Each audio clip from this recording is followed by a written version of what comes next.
Hey everyone, my name is Robin Lewis, and in this video I'll be making this dining table with breadboard ends. The majority of the wood in this table comes from this house. That's it over there. I demolished this area to make way for my workshop, and while the majority of the walls were tin, there was one timber panel. When I pulled it off the wall, I was pretty surprised by the weight of it, so I was almost positive it was hardwood. I kept it aside, confident I'd most likely be using it for a dining table. Fast forward a few months, and the first job was to mill the pieces and get all of the paint off. I started by checking for nails, which luckily there was only one. Then after that I moved on to the paint. My original idea was to remove it using a belt sander so I didn't damage the knives on my thicknesser. But after a few boards I decided that was going to take way too long and I'd rather take the risk on my knives.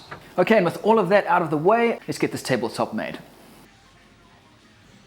I started by numbering the boards in the order that I wanted to glue them up and then got onto the jointing process. I first used the hand plane to get it close to where I wanted it, and then I did the final couple of passes over the jointer.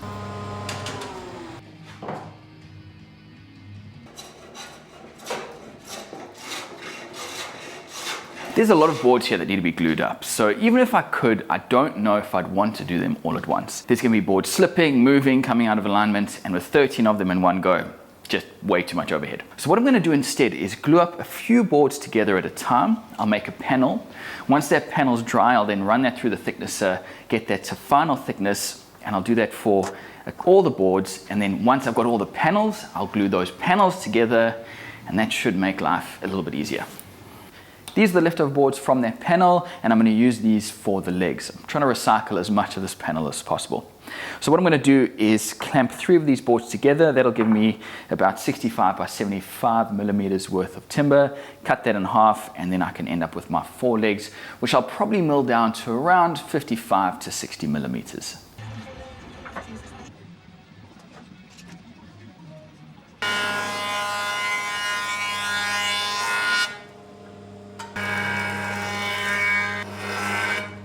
I squared up 2 edges on the jointer and then took them over to the thicknesser where I could plane them down so that each face was the same width. By this stage all of the individual panels had dried, so I started running them through the thicknesser to get them close to their final thickness. But before doing the final pass, I epoxied all of the holes and chip out. Once that was dry, I could then run it back through the thicknesser with a very fine pass and then over to the jointer to square up the edges.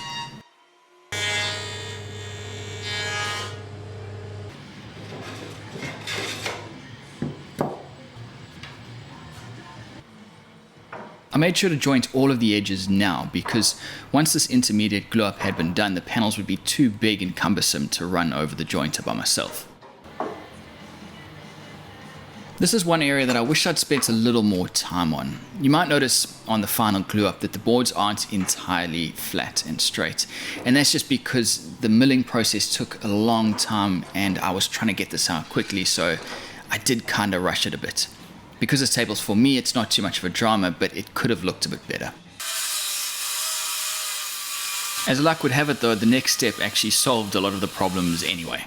So far up to now, everything's been pretty straightforward. I've made tables like this before, so I've pretty much known the steps going into it.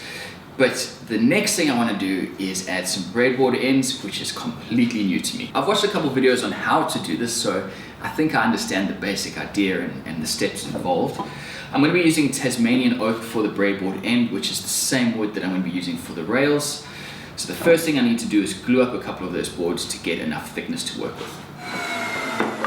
My breadboard end is glued up and milled to rough size. So the next job is to cut the mortises and the tenons on the table so that the breadboard fits onto that. Now I must admit I've already done that end and I've managed to do it successfully. I thought I would do that size first and save us all the workshop words while I try and get it right.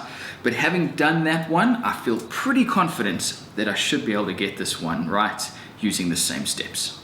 The first step was to mark out the mortises on the breadboard end, leaving a small amount of material between each mortise so that it remained stable.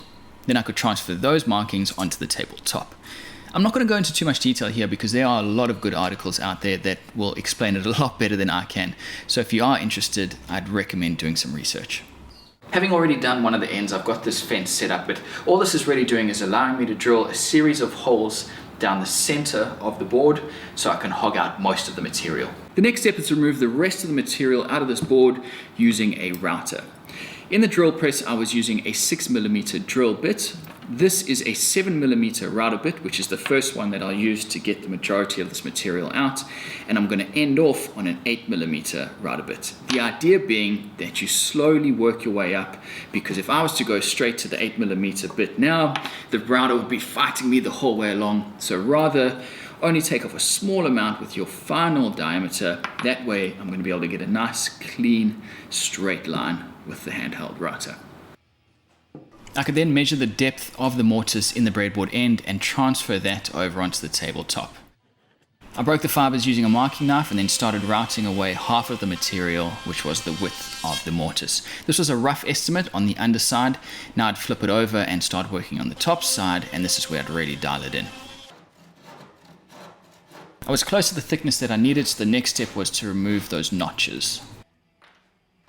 These notches don't need to be particularly accurate in regards to their width, but they do need to be smaller than the width of the mortises. This will allow the tabletop to expand and contract with seasonal changes. Now I could dial in that fit to make it as tight as possible. So I'd start with the router and remove about 0.5 millimeter or millimeter at a time, and then when I thought I was close, I switched over to some sandpaper on a block and really fine-tuned it.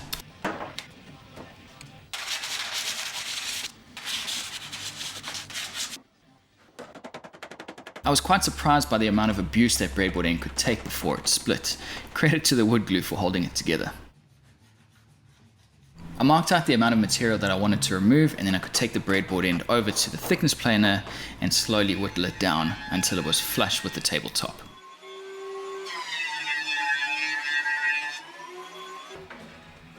I decided I wanted to pin my breadboard end in place and draw it in at the same time.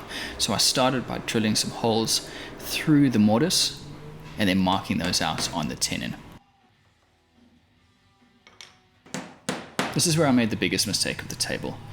I was supposed to pull that hole back from the original hole by a couple of millimeters. I didn't do it enough. So unfortunately, when I put the pins through, it didn't draw them in as much as it was supposed to.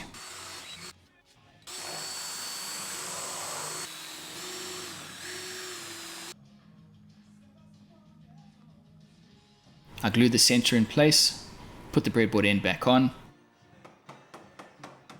and drove in the dowels.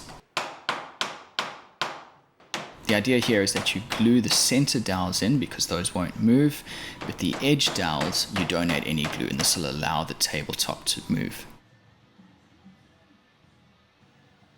I added a little bit of glue to the dowel, knocked it in about 1 millimeter, and this just meant that the dowel was now glued into the breadboard end while still allowing the tabletop to expand and contract.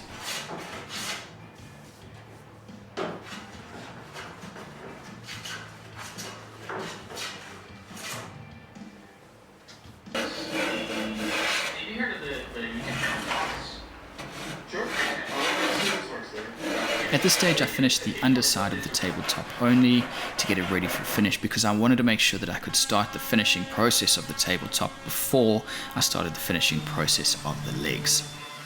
This just allowed me to get more coats onto the tabletop because it has to be done in a couple of stages. Next up I started work on the legs.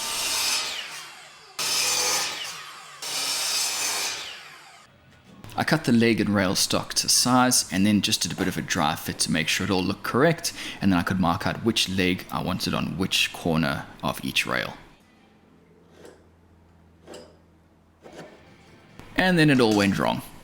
Oh, that was supposed to work and it didn't. I'm so annoyed. It was looking so good. I had this cool idea of how the aprons were going to miter to the corner around the leg with this sort of notch, like half dove. Actually, here we go.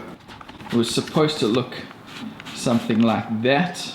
If you follow me on Instagram, you would have seen this picture, and that is a result of not thinking far enough ahead, and I just kind of missed that one bit of the corner, so that's not going to work anymore. But that's all right. I'm going to move on to plan B, which I had in mind just in case this didn't work, which is where the aprons or rails are going to miter to the corner, but instead of having that notch out of it, they're just going to be straight rails going in, and then I will pin them in place.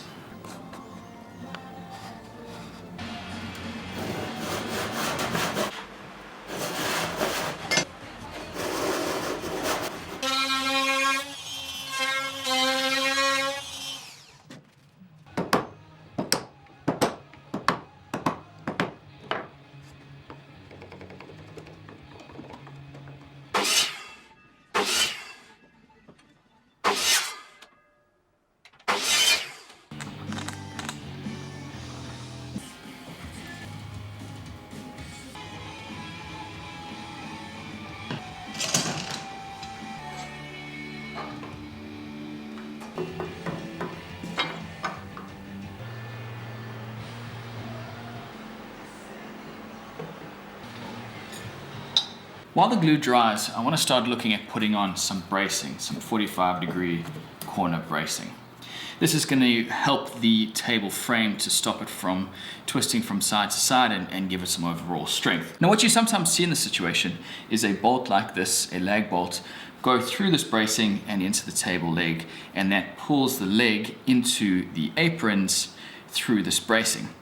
I'm not going to be doing that with this table because in those circumstances, the leg is not generally glued in to the aprons. But in my situation, this is all glued together. So this leg is rigidly attached to the apron. So putting a bolt through here to pull this leg in, it's not really going to be doing anything because any movement is going to be stopped by that rigid glue. I just wanted to bring that up because I'm like 99% sure someone's going to ask that question. That is the logic that I'm going with for this scenario.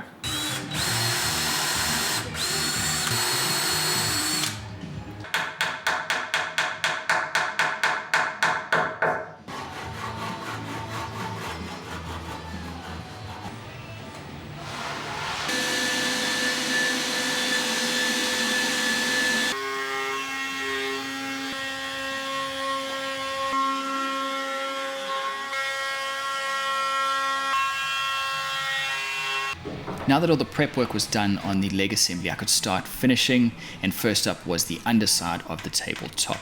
The last thing I did to the leg assembly was add this middle rail. This would just give the tabletop a little bit more support and another spot to screw it down to. After the underside of the table had finished drying, I flipped it over and started working on the top side. I spent quite a bit of time on this, trying to get it as flat and smooth as possible. I ended up putting 2 coats of wipe-on polyurethane on the leg assembly and then 4 coats on the tabletop.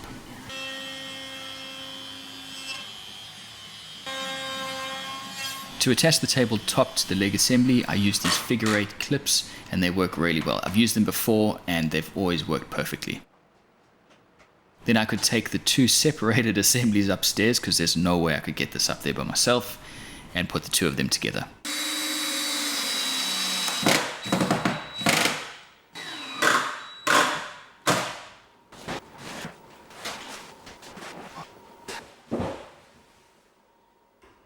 As some of you may know, I made an announcement over on my second channel. I'm about to become a dad in June, and I'm hoping that this will be the dining table that my family will grow up around. It's not perfect, but it's certainly good enough for me. My name is Robin Lewis. Thank you very much for watching. If you enjoyed this video, please go ahead and click that thumbs up button. And if you haven't already, or you feel like I've earned it, I would love for you to subscribe. Thanks again, and I'll talk to you guys soon.